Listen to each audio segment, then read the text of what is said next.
Bought these. They wasn't but $10, but the problem with them was the Velcro straps were about this long on me when I got them on, because my feet are swole up.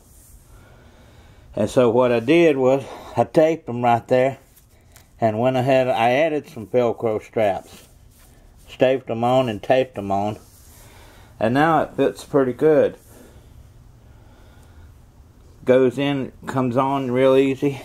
All you got to do is, if they would have just made it to where you could get the strap off on this side instead of ass backwards,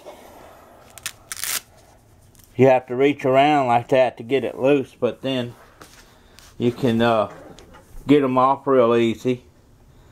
So I can take and slide my fat foot.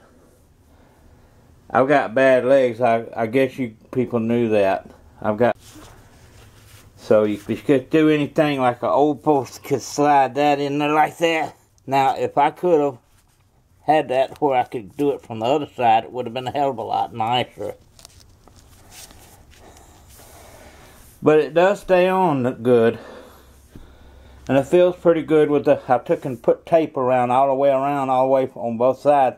So I couldn't feel the little staples and Velcro digging into my top of my feet. So believe it or not, these are real cool and very comfortable and easy to get on. I am Pawpaw, trying to survive 67 years old. I tell you, it's getting getting old. Later, Gator. Love y'all. Mean it. Pawpaw out.